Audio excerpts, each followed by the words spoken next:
같이 하나님 말씀 히브리서 11장 8절로 16절. 기독교는 동사의 종교입니다. 그리스도인들은 움직이는 사람들입니다. 그것은 하나님의 뜻이고 성경에 기록한 바요, 역사 속에서 끊임없이 실행되고 있는 바입니다. 누군가가 기독교는 방 안의 종교도 아니요 산속의 종교도 아니며 거리의 종교라 이렇게 말하기도 했습니다. 우리 기독교의 특색을 가장 잘 나타낸 말씀은 예수 그리스도께서 승천하시기 직전에 그의 교회에 주신 큰 명령 가운데 나타나 있습니다. 마가복음 16장 15절에 너희는 온 천하에 다니며 만민에게 복음을 전파하라 이렇게 말씀했습니다. 오늘도 같은 명령이 우리에게 주어졌고 동일한 주님의 말씀이 우리를 움직이고 있습니다. 주님의 말씀은 생명을 주고 능력을 주고 그리고 움직일 수 있는 힘을 주는 것입니다. 예수님이 죽어 무덤에 장사 지낸 나사로에게 나사로야 나오너라 하고 말씀하실 때 무덤에 장사 지냈던 나사로가 수의를 입은 채로 무덤에서 걸어 나왔습니다. 요한복음 5장 8절 9절에는 예수님께서 38년 된 병자를 향해서 일어나 내 자리를 들고 걸어가라 하시니 그 사람이 곧 나와서 걸어가는 힘을 얻었습니다. 이 사람은 늘 다른 사람 신세를 졌어요. 그래서 늘 베데스다 연못가에 이렇게 누워 있었는데 주님께서 그를 일으켜서 자리를 들고 걸어가게 하셨습니다. 주님의 말씀은 살아있고 운동력 있고 그리고 살리는 능력이 있습니다. 오늘 이 자리에 오신 분들마다 살아나고 고침받고 일어나고 걸어가고 뛰어가는 능력이 있게 되기를 예수의 이름으로 축원합니다. 주님이 우리를 부르실 때에 이중으로 부르셨으니 하나는 영생으로 부르신 것이고 또 하나는 사명으로 부르신 것입니다. 하나님은 우리를 부르시고 움직이게 하세요. 하나님은 우리 믿음의 상 아브라함을 부르시고 그를 움직이셨습니다. 오늘 성경 말씀 우리에게 주시는 교훈은 무엇일까요? 첫째로 참 신앙은 말씀을 믿고 계속 움직여 나가는 것임을 보여줍니다. 8절에 보니까 믿음으로 아브라함은 부르심을 받았을 때에 순종하여 장래 기업을 땅에 나갈새 갈 바를 알지 못하고 나갔으며 이렇게 말씀합니다. 아브라함이 하나님의 부르심을 받고 고향 산천을 떠나 이민 갈 때 거기가 어딘지 알지도 못하면서 무조건 순종하여 떠나갔습니다. 어찌 보면 참으로 무모한 행동처럼 보입니다. 그런데 이것이 믿음이고 이것이 믿음의 조상 아브라함이 걸어갔던 순종의 길이었습니다. 셔우드는 말하기를 크리스찬의 신앙은 불가능한 것을 믿는 것이 아니라 믿을 수 없는 일들을 행하는 것이다 이렇게 말하기도 했습니다. 그냥 행하는 것이 아니라 말씀을 믿고 그 말씀에 의존해서 행하는 것입니다. 그 말씀에 의존해서 걸어가는 것입니다. 갈릴리 가나 혼인잔치집에서 포도주가 떨어져 갈 때 주님은 그 집 하인들에게 물을 떠다가 돌 항아리에 부으라고 말씀하셨습니다. 이 하인들은 돌 항아리 6개에다가 물을 붓 때 9가지 꽉꽉 채웠어요. 저들은 부지런히 움직였습니다. 이를 보신 주님은 다시 그 물을 떠다가 여러분에게 갖다 주라 이렇게 말씀하십니다. 그리고 하인들이 그 말씀에 순종해서 그 물을 떠다 여러분에게 갖다 줄 때에 그 물이 변해서 포도주가 되었습니다. 주님이 말씀하셨으면 그대로 믿고 순종하여 행할 때 기적을 체험합니다. 은혜를 체험하게 되는 것입니다. 그러면 내 믿음이 더 견고해지고 또 주님께 영광을 돌리게 됩니다. 주님은 그의 말씀을 믿고 움직여 나아가는 이와 동행하시며 또 그를 축복하십니다. 한 번은 온 세상 사람들이 움직임을 멈추고 움직이는 걸 거부한 적이 있었어요. 창세기 11장에 보면 홍수 심판이 시작한 후에 노아의 후손들이 이 땅에 다시 번성하기 시작했습니다. 그들은 저 동쪽을 향해서 이동하기 시작했어요. 이들은 신할 평지에 도달했을 때 땅은 넓고 아름답고 매우 기름져 보였습니다. 그때 저들의 지도자는 당대의 영웅 니므롯이었습니다. 저들은 더 이상 움직이는 것을 멈추고 그 평원에서 자리를 잡기로 마음을 먹었습니다. 저들은 그 평원에 아주 크고 높은 탑을 건축하기 시작을 했습니다. 저들은 거기서 자신들의 이름을 내며 그 탑을 중심으로 자손 만대에 걸쳐서 그 땅을 떠나지 아니하고 함께 똘똘 뭉쳐서 살고자 했습니다. 하지만 이것은 하나님의 말씀과는 반대되는 일이었어요. 이것은 불신앙이었습니다.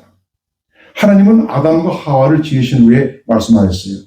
창세기 1장 18절에 하나님이 그들에게 복을 주시며 그들에게 이르시되 생크고 번성하여 땅에 충만하라. 땅을 정복하라.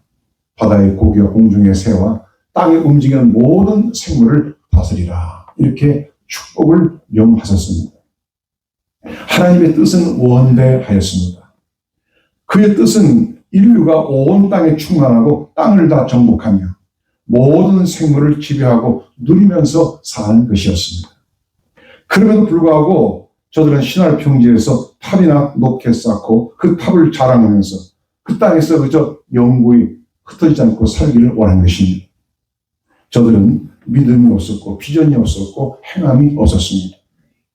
이러므로 하나님께서는 그 탑이 다 완성되기 전에 언어를 혼잡케 하셔서 공사를 중단시키시고 사람들을 사방팔방으로 다 흩어지게 만드셨습니다. 즉 하나님이 강제적으로 그들을 움직이도록 만드셨어요. 신구약 성경은 하나님의 구원 역사를 기록하고 있는데요. 이것은 한 이민자의 역사이기도 합니다. 바로 믿음의 상 아브라함의 이민으로부터 성경의 본론은 시작되고 있습니다. 성경은 하나님의 말씀과 그 백성의 공간적 이동을 그리고 있어요. 그 이동을 통하여서 하나님의 나라가 온 세상으로 확장되어 갔습니다. 하나님이 아브라함을 부르시면 이제 그 나라를 위한 시작이라고 할 것입니다. 이렇게 계속적인 이동을 통해서 주님의 선교가 전 세계로 확대되어 나갔습니다. 이것은 하나님 나라가 온 세계로 확장되는 대역사라 할 것입니다. 주님의 선교는 예루살렘에서 유럽으로 그리고 영국으로 그리고 미국으로 건너왔고 그리고 아시아로 건너갔습니다. 결국은 복음의 시작점인 예루살렘으로 돌아가게 될 것입니다. 또 오늘 우리가 미국으로 이민 와서 사는 것도 어떠한 경로로 여기까지 왔든지 하나님의 섭리 가운데서 된 것이고 오늘 저와 여러분을 축복하시는 줄로 믿으시기를 바랍니다. 전에 한 통계가 나왔는데 현재 한국에서는 기독교 신자의 비율이 그러니까 캐톨릭과 이제 기독교 소위 이제 개신교와 캐톨릭 합쳐서 전체 인구의 29%라고 합니다. 그리고 아시아에서는 기독교인의 숫자가 즉 복음적인 신앙을 가진 숫자가 20%가 조금 넘습니다. 가장 높은 수치를 나타냅니다. 그런데 미국으로 이민 온 한인들의 경우 전체 한국인 이민자의 60%가 기독교 신자, 즉 개신교 신자고 11%가 캐톨릭으로 나타났어요. 그러니까 이 둘을 합치면은 무려 한인들의 71%가 하나님을 믿는 것으로 나타났습니다. 한국에 있으면 믿지 않을 사람들이 여기 와서 믿게 된 것입니다. 또 한국 내에서 곧 조상 대대로 살던 땅에서는 어쩌면 예수 믿기가 상당히 어렵기도 합니다. 조상 대대로 이어져오는 그 문중과 가문의 전통에 묶이게 되고 그 땅의 환경과 문화에 심대한 영향을 받기 때문입니다. 그래서 제가 전에 목회하던 교회 어떤 자매님은 은혜 받고 나서 한국에 있는 밑장 친정 어머니 생각이 나는데 방법이 없어요. 어머니가 믿음이 있어서 스스로 교회도 나가고 신앙하면 좋은데 안 믿고 또 전도할 사람도 없고 집안이 다 믿지 않으니까. 저 경상북도 경주의 전통집에서 예수 믿고 교회 나올 엄두가 안 나요. 이 자매님이 생각 끝에 어머님을 초청해서 한동안 같이 있으면서 교회 모시고 나오고 그 후 예수님 영접하고 신앙 고백하고 그리고 나한테 침례를 받고 그리고 좀 더 있다가 한국으로 돌아가셨어요. 그런데 나중에 들은 말로는 이분이 한국 가서 신앙생활을 아주 잘 하신답니다. 혼자 교회도 잘 나갔어요. 얼마나 감사한지 몰라요. 그런데 그뿐만 아니라 그걸 보고 다른 몇몇 분들도 그렇게 하는 것을 보았습니다. 성경의 신앙은 이민자의 신앙이며 그 신앙은 오늘 우리들을 통해서 지금도 계속적으로 구현되고 있는 것입니다. 우리는 이 땅에 와서도 하나님 말씀 붙잡고 계속해서 움직여 나가야 합니다. 성경은 자기 생각대로 움직이면 실패하지만 하나님 말씀을 의지하고 믿음으로 움직이면 승리하고 은혜롭고 복된 이야기로 가득 차 있습니다. 나는 세상의 모든 이야기 가운데 성경 말씀이 가장 진실하다고 믿습니다.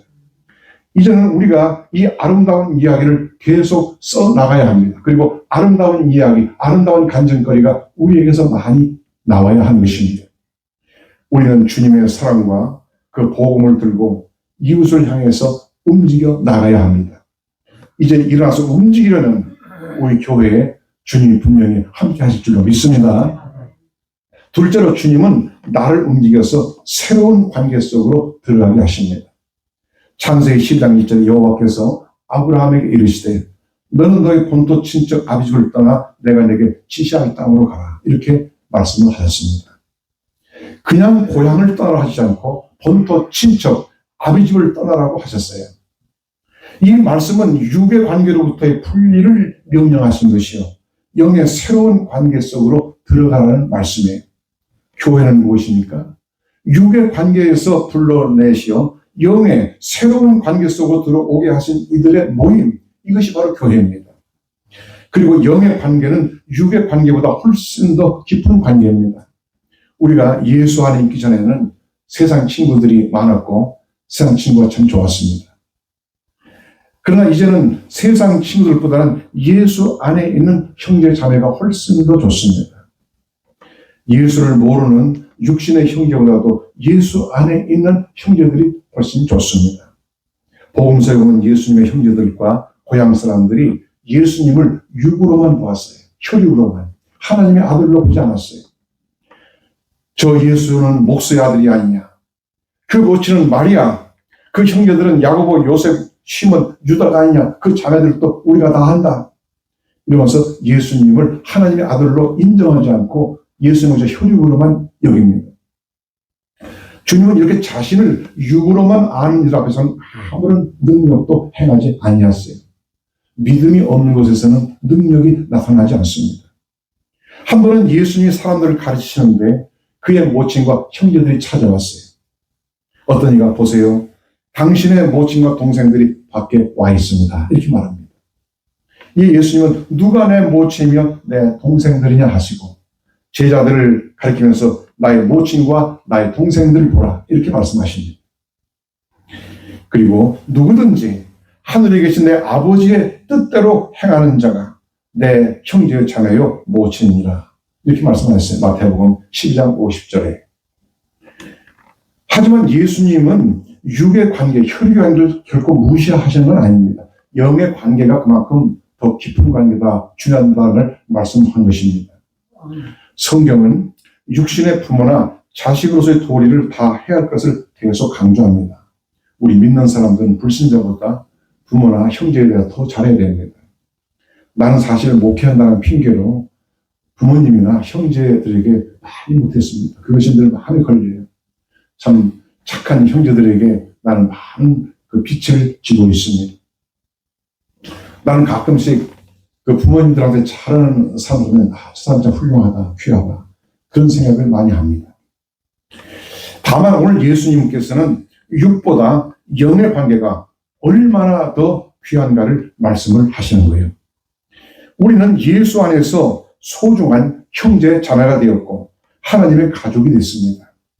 하나님은 아브라함에게 너희 본토 친척 아비집을 떠나라 이렇게 말씀하셨어요. 하나님은 아브라함을 불러내셔서 영의 새로운 관계 속으로 들어오게 하셨습니다. 조상 대대로 내려오는 전통과 문화가 너무나 끈끈하기 때문에 조상 대대로 섬기는 그 우상 숭배가 너무나 끈끈하기 때문에 그래서 본토 친척 아버지 집을 떠나라고 말씀하셨어요. 먼저 옛 관계를 끊어버려야 온전히 새로운 관계 속으로 들어갑니다. 또한 그가 새로운 땅으로 왔을지라도 과거에 연연하고 자꾸만 옛날을 그리워하고 뒤돌아보면 온전히 새로운 관계 속으로 들어올 수가 없습니다. 전에 스페인 이민자들은 그들이 타고 대서양을 건너온 그 배를 다 파괴시키고 불살라버렸습니다. 왜냐하면 미국에 와서 사는 동안 힘들고 어려울 때 배 타고 다시 고국으로 돌아가고 싶은 마음이 생겨도 돌아갈 수 없도록 하기 위해서 그렇게 한 것입니다. 우리는 이곳에 와서 뼈를 묻을 각오를 하고 살아야 합니다. 그러면 사는 것이 우리가 주님의 교회로 움직여 나온 것은 영적으로 이민을 온 것입니다. 지금까지 살던 본토 친척 아버지 집을 떠나는 것이 몸만 아니라 마음까지 확실하게 교회로 이민을 와야 합니다. 때로는 시험이 오고 힘든 일이 생길 수도 있지만 뒤돌아보면 안 되는 것입니다. 우리는 하나님의 새로운 가족과 함께 영원히 살게 될 것입니다. 아브라함은 이민 가서 이삭과 야곱으로 더불어 장막에 거하였다고 오늘 9절에 말씀합니다. 물론 이삭이나 야곱은 혈육입니다. 아들이고 손자입니다. 그렇지만 영의 새로운 가족이라 그런 뜻입니다. 저들은 아브라함의 손자고 아들이지만 이렇게 영의 새로운 가족으로 형성해서 살게 된 것이에요. 룻은 이방 땅 모함 여인으로서 유대인과 국제 결혼했습니다. 룻의 남편은 말론이었습니다. 유다 베들레헴에서 모압으로 이민 간 나오미가 룻의 며느리였습니다. 룻의 시어머니였습니다. 그리고 룻은 그 시댁에서 여호와 하나님께 대한 신앙을 갖게 되었어요. 특별히 시어머니 나오미는 아주 훌륭한 믿음의 어머니이기도 했습니다. 그러나 남편과 두 아들마저 모압 땅에서 세상을 떠나게 되자 나오미는 그 땅에 더 이상 낙이 없어. 그래서 그 땅을 떠나서 다시 고향에 가서 이제 남은 생애를 살다가 거기서 묻히기를 원했어요. 그래서 이제 집을 떠나서 고향으로 오는데 며느리 둘이 따라옵니다. 룻과 오르바가 따라옵니다. 길을 가다가 중단하고 서서 너희들 이제 돌아가라. 더 이상 나를 따라오지 말라. 너희들은 돌아가서 새 출발하라. 이렇게 말합니다.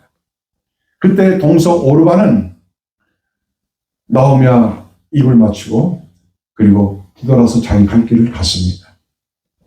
그러나 룻은 나오미를 붙잡았습니다.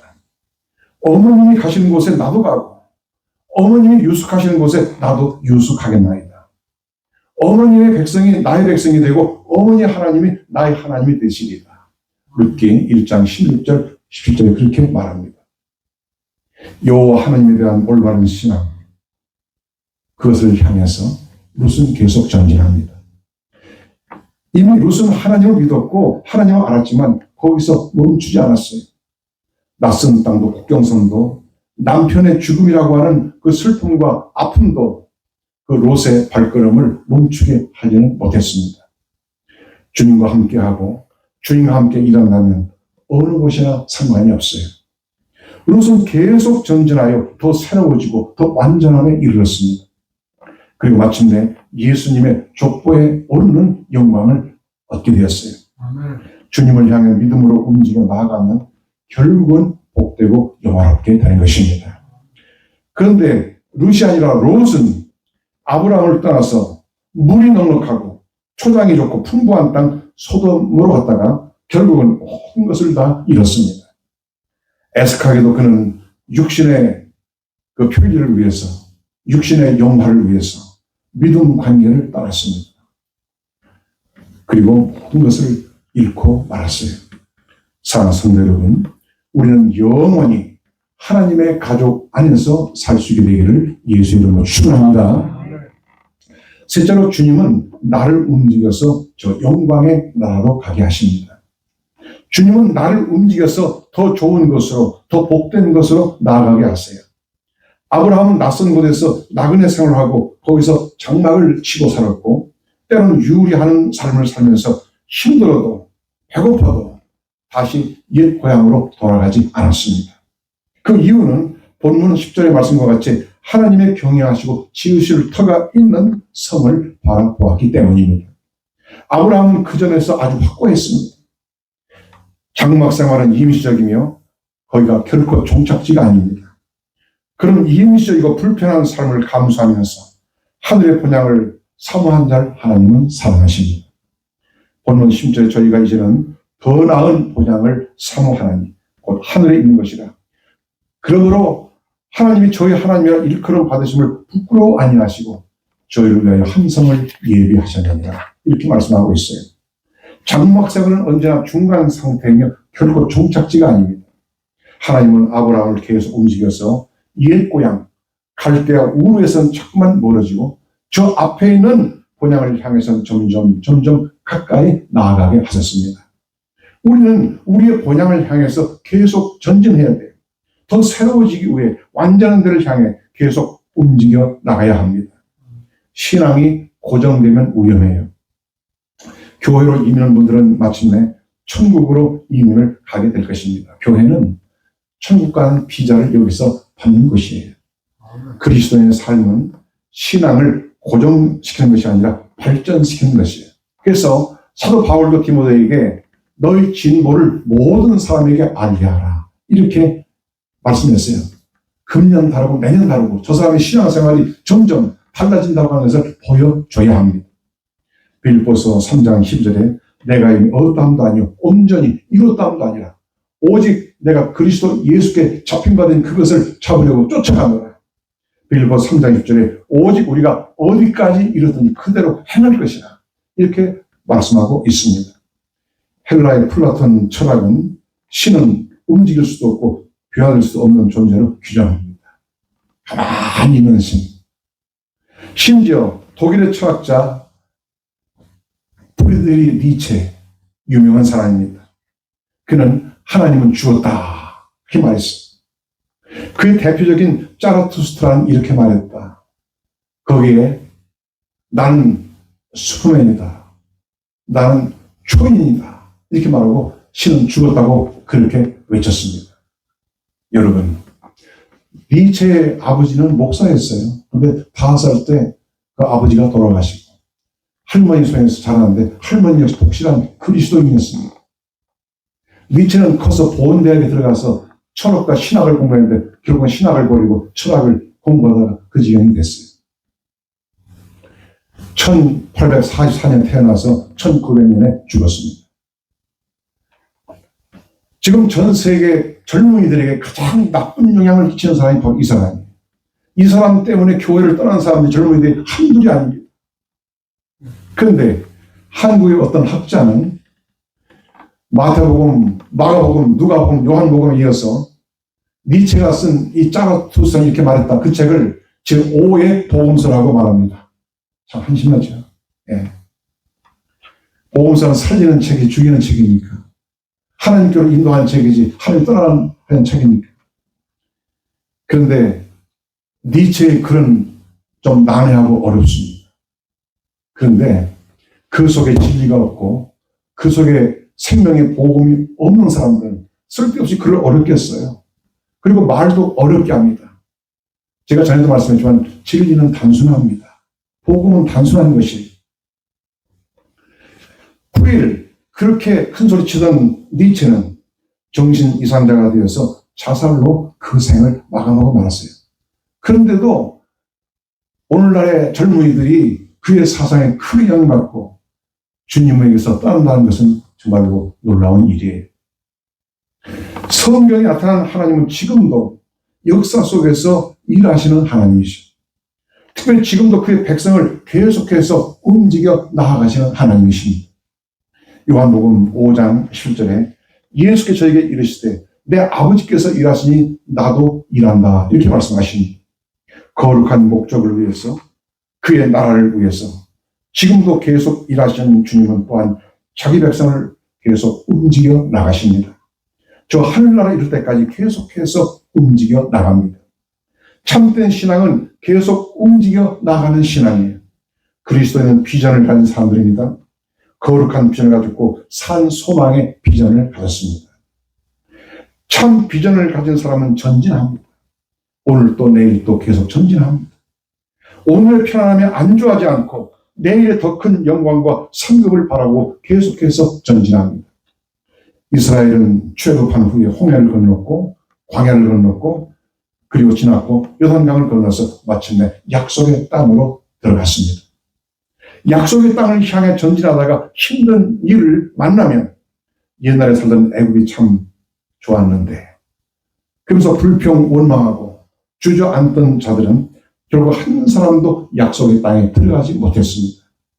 오직 저 약속의 땅을 향해 비전을 갖고 적극적으로 전진한 그 사람들만 그 땅으로 들어갔습니다. 이 세상은 지나가는 곳이에요. 우리는 나그네와 해인 같은 존재들입니다. 우리는 앞서가신 주님을 따라서 저 약속의 나라에 들어가야 하고 그리고 오늘 또 내일 또 영광의 나라로 이끄시는 우리 주님의 손에 확실히 붙잡혀 사는 여러분들 되시기를 예수의 이름으로 축원합니다. 넷째로 주님은 나를 움직여서 결국 좋은 열매를 맺게 하실 것입니다. 본문 11절 12절에 말씀합니다. 믿음으로 사라 자신도 나이 늙어 단산하였으나 잉태하는 힘을 얻었으니 이는 약속하신 일을 미쁘신 줄 알미라. 이러므로 죽은 자와 방도라 한 사람 말미암아 하늘의 허다한 별과 같이 또 해변의 무수한 모래와 같이 많이 생육하였느니라. 아브라함과 사라에게 가장 좋은 열매는 바로 아브라함의 나이 100세, 사라의 나이 90세에 낳은 아들 이삭입니다. 하나님은 아브라함을 움직여서 결국 큰 민족의 조상이 되게 하셨어요. 사라도 하나님의 뜻에 따라 순종하고 움직여 나가니 잉태하는 힘을 얻었습니다. 주님 말씀을 순종 나가는 데는 공짜가 없습니다. 거기는 보상이 따릅니다. 아주 큰 보상이 따릅니다. 또 말씀하지만 하나님은 룻을 움직여서 보아스와 결혼하게 하시고 그리고 오벳을 낳고 그리고 이새를 낳고 이새가 다윗을 낳았습니다. 다윗 왕의 증조 할머니가 됐습니다. 그리고 결국은 이 룻은 예수 그리스도 만왕의 왕이신 예수 그리스도의 족보에 오르는 영광을 얻게 되었습니다. 이방 여인으로서. 오래전 영국 왕 헨리 8세와 영국 국교의 교권주의자들은 세상 권력과 교회 권력에 합세해가지고 복음주의자들인 청교도를 심하게 탄압했어요. 청교도들은 하나님의 말씀을 따라서 순수하게 자신의 신앙의 양심으로 그렇게 믿음 생활을 하기를 원했습니다. 근데 자꾸만 압박을 가합니다. 그래서 청교도들은 신앙의 자유를 찾아 본토 친척 아비집을 떠나 대상을 건너 신대륙으로 왔습니다. 저들은 이곳에 아무런 생활 터전이 없었어요. 연고장 없었습니다. 돈도 없었습니다. 그렇지만 오늘날 저들은 가장 위대한 나라의 조상이 되었습니다. 미국은 물론 지금은 예전과는 좀 많이 위상이 다르고 많이 부패한 건 사실입니다. 그럼에도 불구하고 미국은 여전히 위대한 나라입니다. 청교도들을 축복하신 하나님은 또한 여러분들을 축복하실 줄로 나는 믿습니다. 우리가 하나님의 영광을 위해서 비전을 품고 나아갈 때 하나님은 반드시 우리를 축복하실 것입니다. 사라가 잉태하는 힘을 얻고 열국의 어머니가 된 것처럼 하나님은 우리로 많은 생명을 구하는 힘을 반드시 부어주실 것입니다. 우리는 움직임을 두려워해서 안 돼요. 아브라함이 유프라테스 강을 건너 저 가나안 땅으로 간 것처럼 우리는 바다를 걸어온 사람들입니다. 우리는 이미 용기 있는 사람들이에요. 주님은 믿음과 꿈을 가지고 하나님의 더 큰 영광을 위해 전쟁하는 사람들과 함께 하실 것입니다. 주님이 나를 움직이실 때 아주 적극적으로 움직여 나가야 합니다. 아브라함은 하나님 움직이실 때 마지못해 나선 것 아닙니다. 아브라함은 아주 기꺼이 그리고 적극적으로 움직여 나갔습니다. 우리가 나아갈 때에 눈물과 땀과 때로는 피를 흘리며 나아가야 합니다. 그래야 능력을 얻고 길이 열리고 큰 복을 받습니다. 우리는 큰 열매, 큰 축복을 위해서 기꺼이 큰 희생, 큰 헌신을 해야 하는 것입니다. 예전에 중국에 농촌으로 들어갔던 미국 선교사가 보니까 중국 농민들은 감자를 그 크고 좋은 건 자기들이 먹고 작은 감자를 씨앗으로 사용한 걸 보았습니다. 미국 선교사가 중국 어민들에게 말했습니다. 여기에서의 농사는 미국과는 많이 다르군요. 미국에서는 작은 감자를 먹고 큰 감자를 씨로 사용한답니다. 이렇게 말했어요. 그래서 중국 사람들이 그 다음부터는 작은 감자를 먹고 큰 감자를 씨로 심었는데 놀랍게도 큰 감자들을 많이 거뒀다고 한 것입니다. 여러분, 우리 미국 아이다호에 나오는 감자 보세요. 얼마나 큰가, 얼마나 미국 감자들이 좋은가. 큰 것은 그만큼 크게 희생하기 때문에 좋은 게 나오는 것입니다. 우리가 하나님을 믿는 것도 이와 같아요. 좋은 열매는 그냥 얻지 않습니다. 교회가 성장할 때에는 반드시 그런 것은 아니지만 나의 경우는 때로는 힘들고 고통스러운 경험들을 합니다. 어쩌면 그것이 참 산통의 그런 경험일 수도 있습니다. 그러나 실상 힘들고 어려운 일들은 우리 주님이 다 지워했어요. 내가 당하는 그 어려운 거 아무것도 아닙니다. 우리는 나를 움직이시는 주님께 모든 것을 의탁하고 적극적으로 움직여서 크고 좋은 것을 거두는 오늘 여러분들 되시기를 예수 이름으로 축복합니다.